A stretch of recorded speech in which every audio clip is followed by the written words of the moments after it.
Good morning, everyone. Good morning, sir. Good morning, everyone. ये मेरा video जो है वो आपके इस जूम पे गूगल मीट पे तो इजी है। जूम पे क्या है कि मेरे पे प्रॉब्लम आ रही है, जहाँ पे लोकेलिटी हमारी है तो वहाँ पे जो नेटवर्क है वो वीडियो पे हैवी फाइल डाटा जाता है। तो अगर मैं वीडियो ऑन करूँगा तो फिर से वो डाटा स्लो हो जाएगा, जो हर बार पिछले बार जो मैंने पिछली बार कहा था कि प्रॉब्लम आ रही है बार बार। तो प्रॉब्लम ये है कि अगर डेटा आप जैसे ही मैं यूज़ करूँगा ये फाइल मतलब वीडियो, तो ज़्यादा हैवी डेटा यूज़ होगा, और हैवी डाटा यूज़ होगा तो अभी इधर प्रॉब्लम चल रही है नेटवर्क की, एयरटेल की, तो वो फिर बफर करने लगेगा। तो इसलिए आपको ये क्या कहते हैं कि मेरी आवाज़ अगर आ रही है तो इसी पे हम बातचीत करेंगे आवाज़ से ही। वीडियोस आप लोग भी अपने जब मैं कहूँ तभी ऑन करें, क्योंकि फाइल जितनी स्मूथली चलेगी तो ऑडियो सुनाई देगा आपको भी मुझे भी, पर वीडियो ऑन होने से थोड़ा सा हैवी डेटा जाएगा तो फिर वो प्रॉब्लम आने लगती है कम्युनिकेशन। जैसा कि एयरटेल वालों ने मुझे बताया, तो उन्होंने कहा कि आप वीडियो बंद करके अगर कम्युनिकेट करेंगे तो ईजिली हो जाएगा। तो मैंने कहा ठीक है, क्योंकि मेरे जूम में प्रॉब्लम आ रही थी पिछली बार, जो आप लोगों को पता ही है। तो ये उसका सोल्यूशन ये है। अब स्पीड कब फास्ट होती है वो अलग बात है। तो आवाज़ तो आ रही है मेरी आप लोगों को? Yes, sir. हाँ, आवाज़ आ रही है तब अच्छी बात है। तो क्या कहते हैं, कौन कौन है यहाँ पे? रूपल है, अनु है, पूजा है, प्रज्ञा। रूपल। हाँ हाँ, रूपल हो तुम। मैं कह रहा हूँ कि अनु है, पूजा है, प्रज्ञा है, रूपल है, शगुन, सैनी, टिंकू शेखावत एंड वर्षा गंगवाल। तो टोटल 7 लोग हैं आप लोग प्रेजेंट। ठीक है, चलिए। तो in last classes we were discussing about Pierre Bourdieu, और Pierre Bourdieu we were discussing about habitus and field, two concepts जो हमें पहले उसमें देखना है, हैबिटस एंड फील्ड।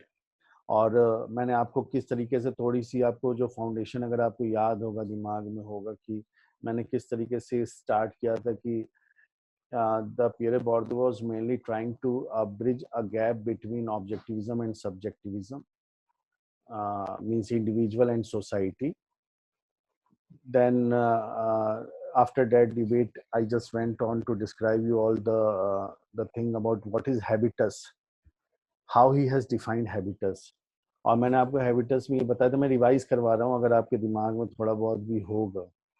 क्योंकि एक एक हफ्ते के गैप से तो मतलब है नहीं, क्योंकि क्लासेस में अगर आप ऐसे ही पढ़ेंगे तो कई बार गैप्स तो चलते हैं। अगर आपके पास मेरा बोला हुआ थोड़ा नोट्स होगा, और नोट्स के साथ साथ अगर आप जो मैंने आपको बुक्स बताई हैं मेरे से पहले अगर आप पढ़ रहे होंगे, और अगर मैं दूंगा तब का इंतज़ार कर रहे हैं, तब तो आपको मेरा लेक्चर और साथ में नोट्स तो ही याद आएगा कि मैंने क्या बताया था आपको। तो हैबिटस में मैंने एक पूरे बहुत सारी चीज़ें बताई थी, पर उसमें जो मैंने इंपॉर्टेंट चीज़ बताई थी कि हैबिटस, मैंने habitus was like I have told you it's a cognitive structure which is internalized and in any internalized in any individual human beings, means the way you perceive the world, simple language में अगर हम बोलें, ये वो mind set है। Habits जो Pierre बॉर्दुई जिस तरीके से बताता है कि it's like a mind set through which you look toward the society. आप जिस तरीके से समाज की तरफ देखते हैं, लोगों की तरफ देखते हैं, और एक तरीके से थोड़े से और सिंपल लैंग्वेज, सिंपल कह रहा हूँ, एग्जैक्ट नहीं है जो मैंने कहा कि उसके कई सारी मीनिंग, पर आपको सिंप्लीफाई करने के लिए I am just telling that it's like नजरिया। आप कैसे ये आपका हैबिटस डेवलप होता है, नजरिया किस, कोई टेस्ट कैसे डेवलप होता है, आपका एस्थेटिक सेंस कैसे डेवलप होता है, ये सारी चीजें हैबिटस में आती हैं। ठीक है, तो ये मैंने आपको बताया था। मैंने बताया था कि अगर किसी का क्लास अगर हम देखें, इकोनॉमिक पोजीशन कोई हायर क्लास का है, तो उस पर जैसे कुछ लोगों ने कहा था कि नहीं सर, मतलब उस पर एक डिबेट सी थी, तो मैंने कहा पियरे बॉर्दुई का ये मानना है, still there can be a criticism, और अगर हम फील्ड में जाएं तो we can find lots of this distractions from that particular theory. पर उसके लिए हमें फील्ड में जाना पड़ेगा, और हमें उसके लिए एक डेटा कलेक्ट करना पड़ेगा और लाना पड़ेगा कि हाँ, पियरे बॉर्दुई का ये कॉन्सेप्ट इंडियन फील्ड सोसाइटी या इंडियन कल्चर में नहीं चल सकता है। लेकिन उसके लिए हमको पीएचडी करके उसको रेफ्यूट करने के लिए उतना तगड़ा डेटा लाना पड़ेगा। जैसे पिछली बार मुझे लगता है कि इसने पूछा था, शायद रुचि ने पूछा था ये बात, तो उस समय लास्ट में उसने क्वेश्चन पूछा तो मैंने कहा हाँ, मैं रेफ्यूट आप कर सकते हैं, ये पीरे बॉर्डुओ का कॉन्सेप्ट और हो सकता है क्रिटिसिज्म हो, पर उस क्रिटिसिज्म को करने के लिए आप क्या सोचते हैं इससे नहीं होता है। आपको उसको रेफ्यूट करने के लिए आपको फील्ड में जाके उसके अगेंस्ट में डेटा लाना पड़ेगा, आपको कोरोबरेट करनी पड़ेंगी अपनी findings, then you have to prove that yes ये गलत है और ये डेटा सही है, लेकिन उसके लिए आपको फील्ड स्टडी करनी पड़ेगी। क्या हम सोचते हैं, it doesn't matter in sociology, that is a common sensical knowledge. हम क्या सोचते हैं is our opinion, it can be our opinion और हम प्रेजेंट भी कर सकते हैं। पर किसी थ्योरी को रेफ्यूट करने के लिए आपको अगर करना चाहते हो और आपको लगता नहीं है तो आपको उस कॉमन इंजप्शन के साथ फील्ड में जाइए, स्टडी करिए, काफी तगड़ा डेटा लाइए, तब आप पीरे बॉर्डुई की थ्योरी को क्रिटिसाइज करने के लिए आप योग्य हैं। कोई भी तो जब भी पीएचडी होती है तो ऐसा, मैं ये नहीं कहता हूँ कोई भी थ्योरी फुल प्रूफ है, सारी थ्योरीज में क्रिटिसिज्म है, पर आपको उसके क्रिटिसिज्म को डेवलप करने के लिए डेटा चाहिए। ठीक है, ये आप सब लोग ये अंडरस्टैंडिंग बना लीजिए कि आप सहमत असहमत हो सकते हैं थिंकर से, पर वो आपका ओपिनियन भी हो सकता है, पर वो क्लास में ऐसे जैसे होता है ना कि आपने क्रिटिसाइज, वैसे नहीं, क्रिटिसिज्म करने के लिए डेटा, आप पीएचडी करिए, उसको रिफ्यूट करिए, तब आपकी भी बातें मानी जाएंगी। ठीक है तो अभी तक पीरे बॉर्डो के बहुत सारी चीजें क्रिटिसिज्म भी हुई है, जब आप बुक्स पढ़ेंगे तो आपको उसमें पता चलेगा। तो मैंने आपको बताया था कि किस तरीके से इकोनॉमिक पोजीशंस में, डिफरेंट इकोनॉमिक पोजीशंस में रहने की वजह से डिफरेंट डिफरेंट हैबिटस होता है। और किसी ने पूछा था, शायद मुझे जहां तक ध्यान है, देखिए मुझे आप लोगों के क्वेश्चंस दिमाग में, पर आपको पता नहीं मेरा लेक्चर याद रहता नहीं। जैसे शायद रूपल ने पूछा था, स्टार्टिंग में पूछा था कि क्या हैबिटस चेंज हो सकता है। यस, मैंने तब बोला था यस, हैबिटस चेंज हो सकता है। जैसे जैसे आपके इकोनॉमिक पोजीशन चेंज होगी, स्टेटस चेंज होता है आपकी सोसाइटी में, likewise your habitus can also change, it's a dynamic thing, ये डायनामिक प्रोसेस है। ये नहीं है कि आप जहाँ पैदा हो गए ये वही वही आपका, वो एक हैबिटस तब था, पर जैसे ही आपका पोजीशन बदलेगा you can acquire a different habitus, क्योंकि जो ह्यूमन बीइंग है वो कोई पुतला नहीं है, वो अपने तरीके से चीजों को सीखने की, सोशलाइज करने की, सोशलाइजेशन के प्रोसेस के थ्रू हमेशा सीखता है लाइफ लॉन्ग, तो वो हैबिटस भी एक्वायर करता है अपने नई नई चीजों का। तो मैंने ये सारी चीजें आपको हैबिटस के बारे में बहुत डिटेल में बताया था उस समय, और आज जो मैंने आपको बताने वाला हूँ वो है field, the his next concept, what is his field. तो इस फील्ड को अगर आप कैसे समझ सकते हैं, बहुत अगर आप बुक्स पढ़ेंगे तो आप कंफ्यूज हो जाएंगे, बहुत सारी बुक्स में अलग अलग कोटेशन अनकोट करके डेफिनेशंस हैं, पर मैंने फिर क्या कहा कि I just make the things simpler for you, पर मैं उसको बहुत सिंप्लीफाई, मतलब ऐसा नहीं कि मैं उसका अर्थ का अनर्थ निकाल दूं, मैं आपके सिर्फ एक सोच के लिए उस कॉम्प्लेक्स चीजों को बहुत एग्जाम्पल के तहत आपके जो मतलब स्टैंडर्ड है, एमए का स्टैंडर्ड है, वहां तक लाने की कोशिश करता हूँ कि जिससे आप समझ पाए। तो what is field according to this, क्या कहते हैं, पियरे बॉर्दुई। तो पियरे बॉर्दुई का अगर आपको मैंने जो फील्ड की डेफिनेशन शुरुआत में बताई होगी, it's a network of relations. अब आप देखिए कि वो जो डिफाइन कर रहा है, मैं वो आपको पहले बताता हूँ, फिर मैं आपको समझाऊंगा। Field is a network of relations among objective positions.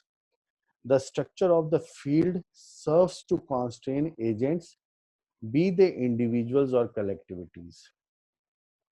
ठीक है, ये मैं आपको इंग्लिश में बता रहा हूँ, फिर मैं इसकी हिंदी आपकी बुक्स में मिलेंगी, जो भी आप पढ़ेंगे मैं आपको समझाऊंगा, और आपकी जो ये इंग्लिश की वो है, वो हिंदी की बुक्स में आपको एज जो मैं बता रहा हूँ वही आपको ट्रांसलेशन करके मिलेगा।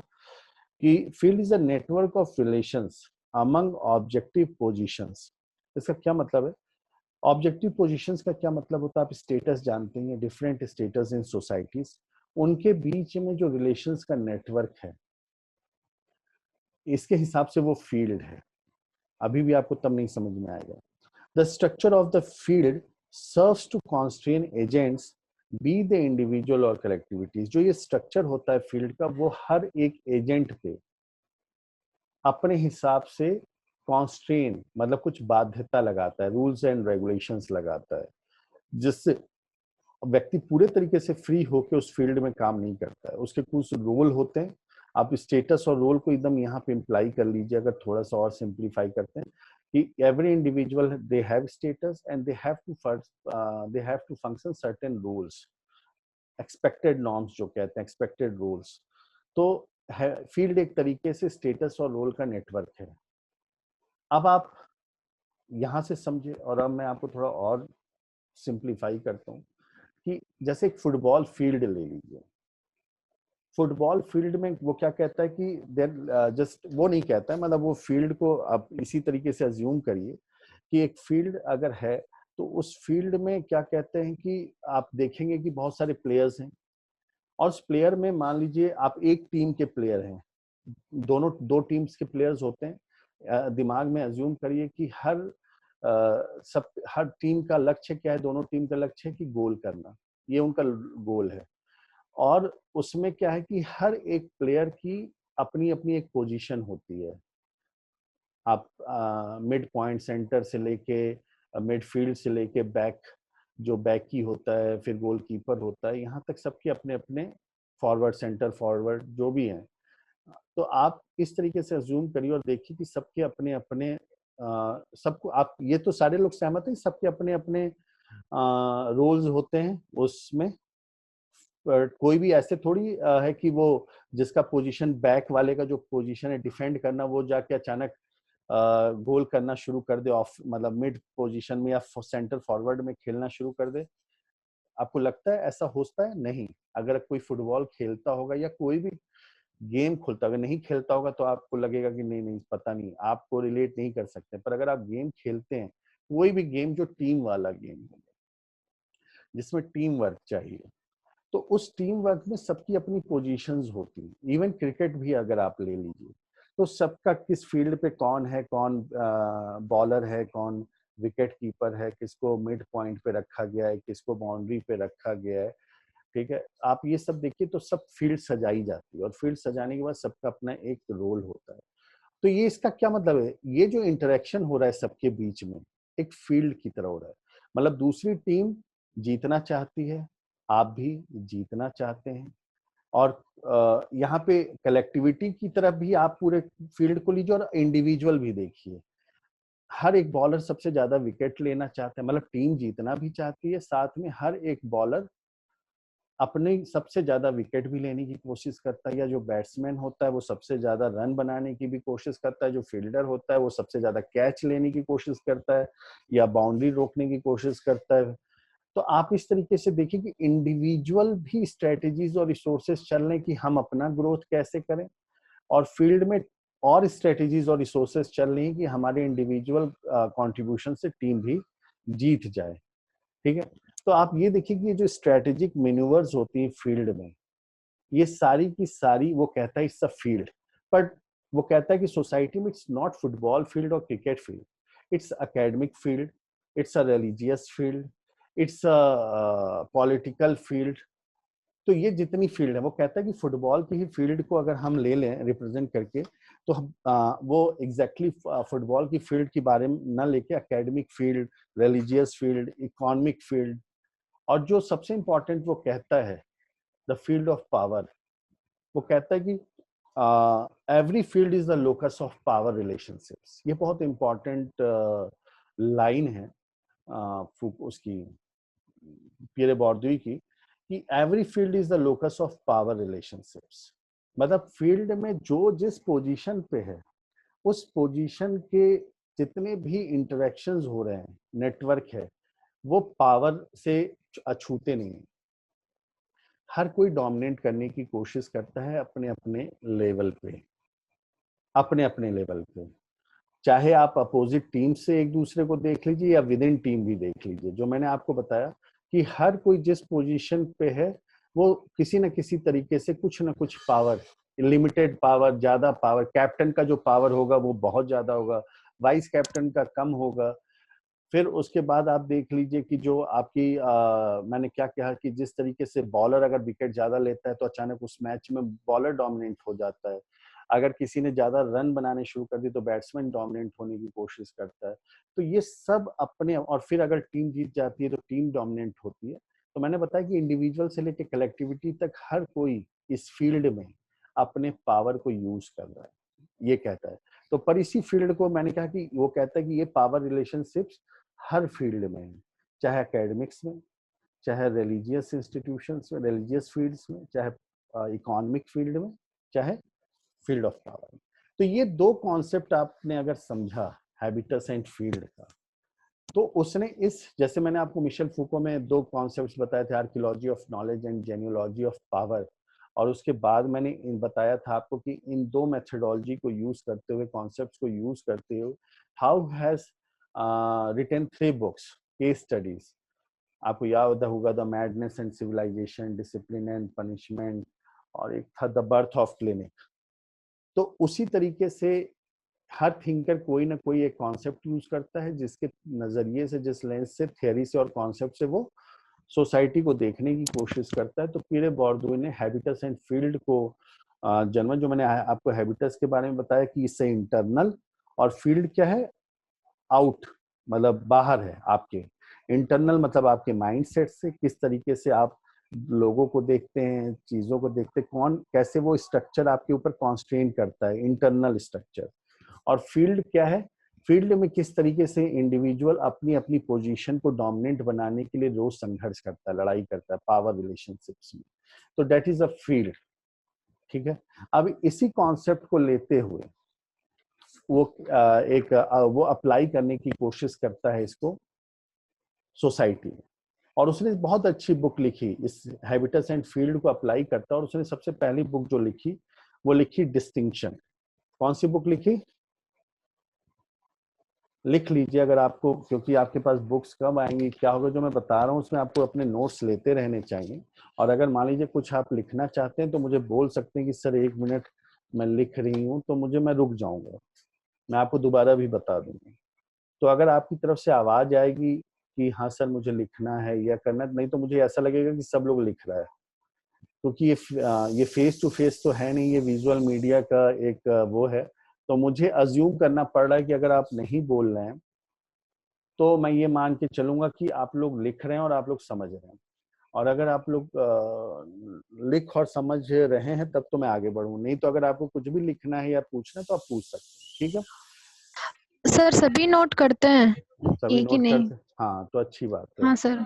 हाँ नहीं, मैंने यही कहा कि अगर आप सब लोग नोट करते हैं तो अच्छी बात है। कोई अगर नोट नहीं कर रहा हो, अगर किसी को जैसे मेरी स्पीच सुनी हो और अगर आप नहीं लिख पाते हैं तो मुझसे बोल सकते हैं कि सर 1 मिनट फिर से रिपीट कर दीजिए, तो मैं sir repeat. Field of power हाँ, फील्ड ऑफ पावर मतलब वापस से रिपीट कर दीजिए एक बार जो इंग्लिश फील्ड, में। अच्छा जो फील्ड ऑफ, जो मैंने आपको फील्ड बताया था कि फील्ड, आपको डेफिनेशन चाहिए कि जो मैंने समझाया है वो चाहिए। चलो फील्ड के बारे में पहले डेफिनेशन। डेफिनेशंस बता देता हूँ, और जो मैंने समझाया वो तो समझ में आ गया ना। Yes sir. और जब मैं इसको अभी अप्लाई करूंगा, अभी तो आपको कॉन्सेप्ट जो है वो अब्स्ट्रैक्ट होते हैं। When you apply in the field then it will become more concrete, और आप ज्यादा समझ पाएंगे।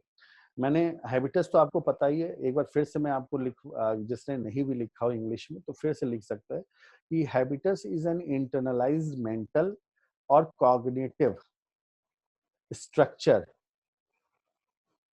through which people deal with the social world. The habitus both produces and is produced by the society. The habitus both produces and is produced by the society. मुझे लग रहा है मैंने पिछली बार ये habitus जब था तो शुरुआत में भी लिखवाया था बैठ के। फील्ड फिर से आप लिख लीजिए जिन्होंने नहीं लिखा है। Field is a network of relations. Field is a network of relations among objective positions.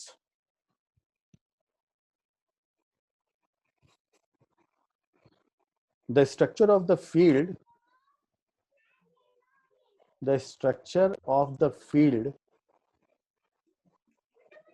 serves to constrain agents.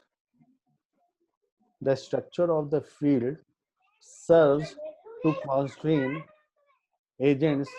ये अनीता कोई है, अनीता अपने आप हाँ म्यूट करो।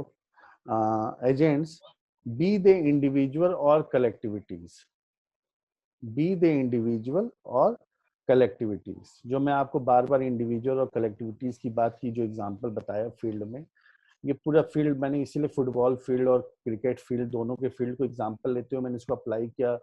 कहा कि बोर्डोए ने कहता है कि ये पावर रिलेशनशिप जो है वो academic field, religious field, economy, कोई भी फील्ड है उसमें सब में ये चलता है। ठीक है अनु, लिख लिया तुमने?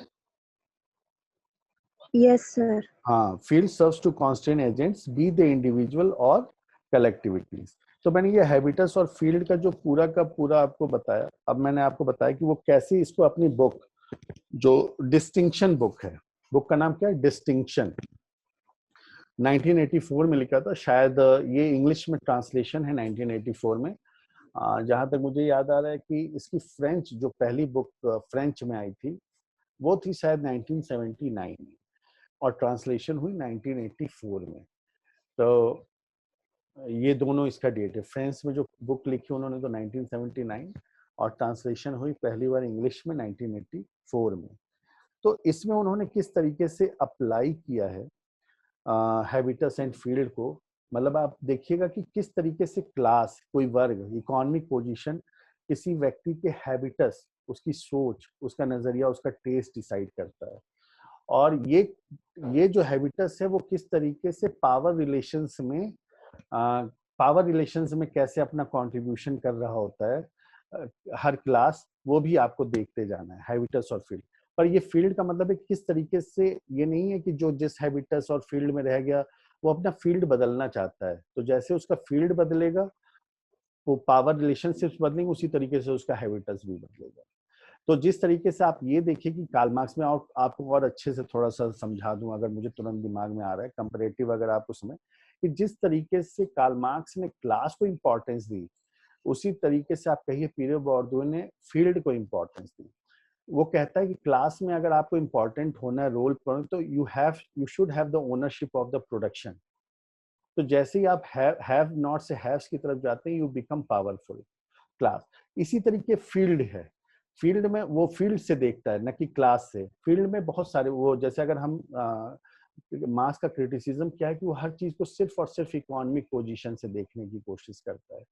पर यहाँ पे पीरे बोर्डियू क्लास का मतलब, जो क्लास है वो कहता है कि क्लास अगर हम ले लेंगे तो सिर्फ इकोनॉमिक हो जाएगा, पर वो फील्ड लेता है, और फील्ड में वो इंपॉर्टेंस देता है पावर को। और वो पावर चाहे इकोनॉमिक पावर से लेके, रिलीजियस पावर से लेके, क्या कहते हैं, एकेडमिक पावर, कुछ भी हो सकता है। और this this control over the field changes your habitus. ठीक है, अब मैंने आपको और सिंपली को रिलेट करके बताया। तो ये अगर आपको कंफ्यूजन जो जो हो रहा होगा, तो अब एकदम आप समझिए कि किस तरीके से फील्ड में जो एजेंट है वो अपने रोल को डिसाइड करता है, चेंज करता है पावर रिलेशनशिप्स में, और जितना वो पावरफुल होगा, जितना वो पावर में बार्गेनिंग करता है, उसी तरीके से उसका हैबिटस चेंज भी हो सकता है। सॉरी। तो सर। हाँ हेलो हाँ, बोलो रूपल। सर, अगर कॉम्प्लेक्स सोसाइटीज की बात करें, आवाज थोड़ी सी मार्क्स के रिलेशन में ही कॉम्प्लेक्स सोसाइटी। थोड़ा सा धीरे धीरे बोलो, क्योंकि तुम्हारी आवाज वो ब्रेक होके आ रही है। हाँ, थोड़ा धीरे धीरे। कॉम्प्लेक्स सोसाइटीज में, कॉम्प्लेक्स सोसाइटीज में एक से ज्यादा भी तो फील्ड्स हो सकती है ना। और जो क्लासेस की बात अगर मार्क्स के रिलेशन में करें, तो fields and the exchange of power relations can be vertical as well as horizontal also. तो सही है क्या सर ये स्टेटमेंट? नहीं, तुम किसके रिगार्डिंग, ये तुम मार्क्स का पूछ रही, मतलब फिर से, क्योंकि तुमने दो तीन चीजें पूछ दी, मतलब तुमने दो चीजें। जैसे अपन कॉम्प्लेक्स सोसाइटी की अगर बात करें, तो वहां पे एक से ज्यादा भी फील्ड्स हो सकती हैं क्या?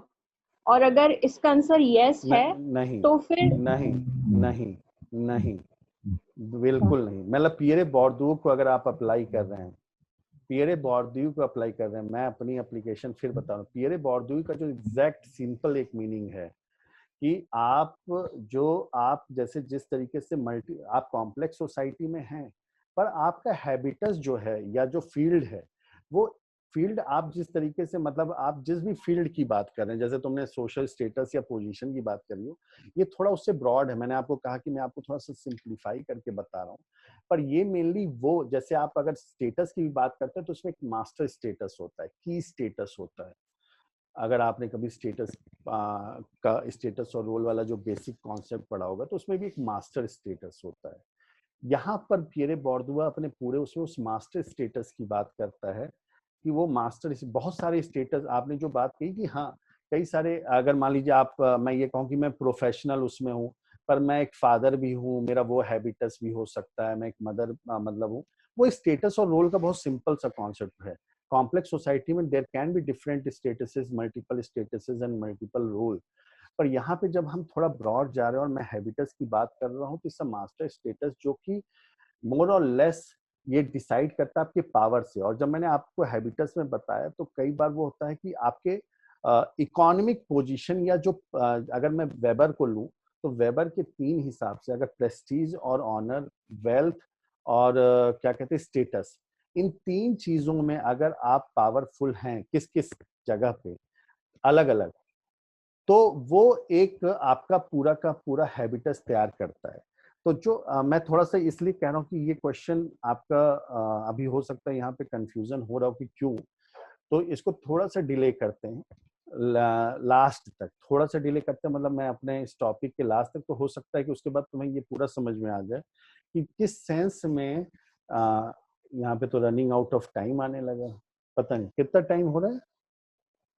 ये जूम के साथ प्रॉब्लम क्या है कि ये बहुत लिमिटेड टाइम देते हैं, और गूगल में क्या है पूरे के पूरे 1 घंटे मिलते हैं, बड़ा अच्छा लगता है। ये तो पता नहीं क्या रोने लगता है 30-40 मिनट्स के अंदर ही जूम।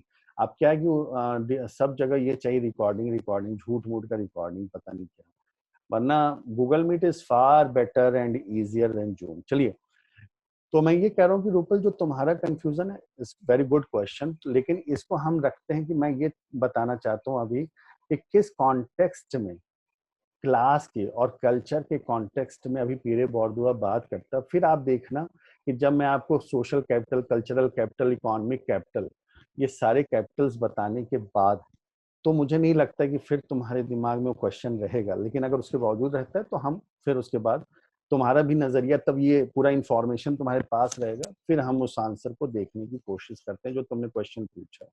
ठीक है, तो मैं ये कहता हूँ थोड़ा सा इस क्वेश्चन को अपने पास ही रखो, और हम इस लेक्चर के बाद, मतलब ये लेक्चर, मतलब मैं जो ये बताना चाह रहा था, तो उस पर हम डिस्कस कर लेते हैं, और उसके बाद इस क्वेश्चन को अगर तुम्हारे मन में रह जाता है तब तो उसके बाद हम फिर लेंगे, नहीं अगर वहीं सॉर्ट आउट हो जाता है तो फिर इट्स वेरी गुड।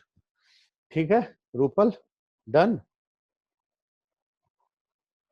रूपल सुनाई दे रहा है? Yes sir, okay okay sir, ठीक है। ओके। हाँ, तो मैं ये कहना चाह रहा था कि अगर बीच में कट जाए तो फिर हम ऑटोमेटिक समझ जाएगा कि कर लेंगे, अगर ये कट गया तो, क्योंकि मुझे नहीं पता कितने देर में कट जाएगा, तो अगर ये कट जाता है तो हम आप लोग ये समझ लीजिएगा कि फिर मैं नेक्स्ट कल इस यहीं से शुरुआत करूँगा। तो जो मैंने कहा कि पूरा पूरी आप बात समझने की एक कोशिश करिए। यहाँ पे इम्पोर्टेंस जो पियरे बोर्दुआ के लिए हैबिटस या वो है ना, वो मेनली जा कहाँ रहा है, वो जाना चाह रहा है कि जो किस तरीके से जो इकोनॉमिक डिफरेंसेस होते हैं, क्लास होता है, वो किस तरीके से कल्चर, मतलब जो उस मतलब आपको ये सिर्फ उसके लिए इकोनॉमिक डिफरेंसेस बहुत इंपॉर्टेंट नहीं है, जैसे मार्क्स के लिए था, मैं बार बार बता रहा हूँ कि जो मार्क्स के लिए क्या इंपॉर्टेंट था, इकोनॉमिक्स, हर चीज के पीछे economics, economic was a base structure and others are super structure. पर वो यहाँ कहता है पियरे बोर्दुआ के लिए economic difference is one of the difference, ये नहीं है कि वो है नहीं, it's one of the other differences में वन ऑफ द डिफरेंसेस है। इसलिए मैं ये कहूंगा वो वेबेरियन पर्सपेक्टिव ज्यादा यूज कर रहा है, क्योंकि उसमें वो पावर, प्रेस्टीज, वेल्थ और ये सब यूज कर रहा है, और वो कहता है कि किस तरीके से कल्चर और लाइफ स्टाइल सिर्फ इकोनॉमिक डिफरेंसेस के प्रोडक्ट नहीं है। वो कहता है इसके लिए 4 कैपिटल सोसाइटी में और हैं अदर देन इकोनॉमिक्स। इन मतलब अगर हम इकोनॉमिक कैपिटल तो डिफरेंस करता ही है कल्चर और लाइफस्टाइल में, वो कहता है इसके अलावा 3 कैपिटल्स और हैं। ठीक है, जिसके लिए मैं सिर्फ, क्योंकि अब मैं डिटेल में चलूंगा तो मैं बीच में रुक जाऊंगा और आप भूल जाएंगे, तो आप सिर्फ वो कैपिटल्स के नाम सुनिए और फिर हम कल इस कैपिटल्स पे आगे डिस्कशन करेंगे। फिर से मैं बता रहा हूँ, वो कहता है कि सिर्फ economic differences can not decide the culture and life style of Indian. उसका मेन फोकस है कल्चर देखना। वो कहता है और कौन से फैक्टर्स हैं जो व्यक्तियों में, जो समाज में कल्चर और लाइफ स्टाइल है, वो और कौन से ऐसे कैपिटल्स हैं अदर देन इकोनॉमिक जो डिसाइड करते हैं कि व्यक्ति का taste, behaviour, food habits, aesthetic sense, it will be different other than economic. तो वो कहता है कि 4 तरीके की कैपिटल्स होते हैं। इकोनॉमिक कैपिटल, ध्यान दीजिएगा, economic capital, cultural capital, social capital and symbolic capital. Economic capital, cultural capital, social capital and symbolic capital. ये 4 तरीके के कैपिटल्स की बात की है। और जो सबसे ज्यादा इंपॉर्टेंस उसने दिया है अपने जो डिस्टिंक्शन बुक में और हैबिटस और फील्ड में, उसने कल्चरल कैपिटल पे बहुत जोर दिया। ये कल्चरल कैपिटल के ही एस्पेक्ट से सोशल कैपिटल जुड़ता है, सिंबॉलिक कैपिटल भी थोड़ा सा जुड़ा हुआ है। तो उसका इस फोकस अगर आप मान के चलें तो ये 4 में इकोनॉमिक कैपिटल को उसने सिर्फ वैसे समझा दिया जैसे मार्क्स का, पर उसके बाद उस पर उसने कोई फोकस ज्यादा नहीं किया है। वो अदर कैपिटल्स की बात कर रहा है कि किस तरीके से other Capitals in the combination of all this कैसे डिसाइड करते हैं व्यक्ति के लाइफ स्टाइल बिहेवियर्स को, हैबिटस एंड फील्ड को कैसे डिसाइड करते हैं, पावर को कैसे डिसाइड करते हैं। तो इस पे कल हम डिस्कशन करेंगे। आज सिर्फ आप इतने पे हम रुकते हैं कि economic capital, cultural capital, social capital and symbolic capital. ठीक है, क्योंकि अब हमारे पास सिर्फ और सिर्फ 2 मिनट मेरे इसमें रह गए हैं, तो इसलिए अगर कोई इससे रिलेटेड अभी, मतलब जो मैंने ये कहा कि आप अपने डिले कर दीजिए, उसको हम थोड़ा डिले करते हैं क्वेश्चन को, लेकिन अभी तक जो मैंने बोला उसमें अगर और किसी को कोई दिक्कत है पियरे बोर्दोई की इस फिलॉसफी में, तो 2 मिनट है, उसमें हम बात कर सकते हैं। तो फिर से मैं आपको बता दूं, आपके दिमाग में मैं बार बार रिवाइज करवा देता हूँ कि हम पियरे बोर्दोई के बारे में बात कर रहे हैं। हमने उसके ऑब्जेक्टिविज्म और सब्जेक्टिविज्म का डिबेट देख लिया, इंडिविजुअल एंड वर्सेस सिविलाइजेशन के बीच का जो वो डिबेट था, उसको कैसे वो मिटाने की कोशिश करता है, ये हमने लेक्चर में देखा अपने। हमने उसके हैबिटस के जो कॉन्सेप्ट था उसको समझने की कोशिश की थी पिछले लेक्चर्स में। आज हमने उसकी फील्ड की स्टडी को समझने की कोशिश की कि किस तरीके से फील्ड को डिफाइन करता है अपने उसमें एज ए, ये कहिए कि उस फील्ड को कैसे वो एकेडमिक फील्ड, रिलीजियस फील्ड, और वो कैसे कहता है कि every field is a locus of power relationships. मतलब हर एक जो सिस्टमेटिक सोशल पोजीशंस हैं, वो जो इस उनकी नेटवर्क है, वो कैसे पावर रिलेशनशिप में बिहेवियर करती है। हर कोई पावर, मतलब ऐसा नहीं है जैसे, अगर मैं पावर को हमेशा जैसे मिशेल फूको की तरह से आप देखने की कोशिश करेंगे कि एब्सोल्यूट पावर जैसी कोई चीज नहीं होती है, जैसे मर्टन, पार्सन या कार्ल मार्क्स बोलते थे। वो कहते थे जीरो सम पावर, मतलब एक के पास है एक के पास नहीं है। पर बाद की थियरी मिशेल फूको और पियरे बोर्दियो कहते नहीं, सबके पास कुछ ना कुछ पावर है। इवन जो सबसे, जैसे कार्ल मार्क्स कहता है कि नहीं, लेबर के पास कोई पावर नहीं होगी, नहीं, या कोई कहता है कि जो जीरो सम पावर, जो आपने थियरी पढ़ी होगी, जीरो मतलब अगर एक के पास है तो एक के पास नहीं है। पर वो कहते नहीं, अगर मान लीजिए टीचर और स्टूडेंट के बीच में भी एक नेटवर्क है और इनके बीच में भी एक पावर रिलेशनशिप्स हो सकती है। मैं मान लीजिए आपसे कहूँ कि आप टाइम पे क्लास पे आइए, ये मेरा पावर है, क्योंकि मैं स्टेटस, उस स्टेटस को होल्ड करता हूँ, और आप एज ए स्टूडेंट भी एक स्टेटस होल्ड करते हैं और हमारा एक नेटवर्क है।